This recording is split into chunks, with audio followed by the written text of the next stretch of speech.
2 കൊരിന്ത്യർ അധ്യായം 4. ദൈവത്തിന്റെ കരുണയാൽ ഞങ്ങൾക്ക് ഈ ശുശ്രൂഷ ലഭിച്ചിരിക്കുന്നതുകൊണ്ട് ഞങ്ങൾ അധൈര്യപ്പെടുന്നില്ല. തന്നെയുമല്ല, ലജ്ജാകരമായ രഹസ്യങ്ങളെ ഞങ്ങൾ പരിത്യജിക്കുന്നു.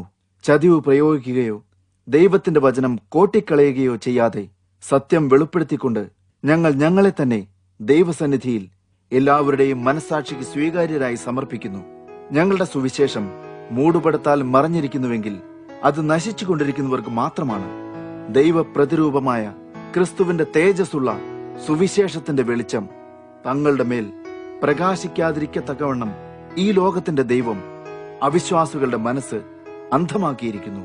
ഞങ്ങൾ ഞങ്ങളെക്കുറിച്ചല്ല, യേശു ക്രിസ്തുവിനെ കുറിച്ച് അവിടുന്ന് കർത്താവെന്നും ഞങ്ങൾ യേശു നിമിത്തം നിങ്ങളുടെ ദാസരെന്നും പ്രസംഗിക്കുന്നു. ഇരുളിൽ നിന്ന് വെളിച്ചം പ്രകാശിക്കട്ടെ എന്ന് കൽപ്പിച്ച ദൈവം ക്രിസ്തുവിന്റെ മുഖത്തുള്ള ദൈവ തേജസ്സിന്റെ പരിജ്ഞാനമാകുന്ന പ്രകാശം ഞങ്ങളുടെ ഹൃദയങ്ങളിൽ പ്രകാശിപ്പിച്ചിരിക്കുന്നു. എന്നാൽ സർവോന്നതമായ ഈ ശക്തി ഞങ്ങളിൽ നിന്നുള്ളതല്ല, ദൈവത്തിൽ നിന്ന് തന്നെ ഉള്ളതാണെന്ന് വെളിപ്പെടേണ്ടതിന് ഈ നിക്ഷേപം മൺപാത്രങ്ങളിലാണ് ഞങ്ങൾക്ക് ലഭിച്ചിരിക്കുന്നത്. ഞങ്ങൾ എല്ലാ വശത്തു നിന്നും ഞെരുക്കം അനുഭവിക്കുന്നുണ്ട്, എങ്കിലും തകർന്നു പോകുന്നില്ല. ആശങ്കാകുലർ എങ്കിലും നിരാശപ്പെടുന്നില്ല. പീഡിതർ എങ്കിലും ഉപേക്ഷിക്കപ്പെടുന്നില്ല. അടിയേറ്റ് വീഴുന്നുണ്ട്, എങ്കിലും നശിച്ചു പോകുന്നില്ല. യേശുവിന്റെ ജീവൻ ഞങ്ങളുടെ ശരീരങ്ങളിൽ വെളിപ്പെടുവാൻ ഞങ്ങൾ എല്ലായ്പ്പോഴും യേശുവിന്റെ മരണം ഞങ്ങളുടെ ശരീരങ്ങളിൽ വഹിക്കുന്നു. ഞങ്ങളുടെ മർത്യ ശരീരങ്ങളിൽ യേശുവിന്റെ ജീവൻ വെളിപ്പെടേണ്ടതിന് ജീവനോടിരിക്കുമ്പോൾ തന്നെ ഞങ്ങൾ യേശു നിമിത്തം എപ്പോഴും മരണത്തിന് ഏൽപ്പിക്കപ്പെടുന്നു. അങ്ങനെ ഞങ്ങളിൽ മരണവും നിങ്ങളിൽ ജീവനും വ്യാപരിക്കുന്നു. ഞാൻ വിശ്വസിച്ചു, അതുകൊണ്ട് ഞാൻ സംസാരിച്ചു എന്നെഴുതിയിരിക്കുന്നു. വിശ്വാസത്തിന്റെ അതേ ആത്മാവിനാൽ ഞങ്ങളും വിശ്വസിക്കുകയും സംസാരിക്കുകയും ചെയ്യുന്നു.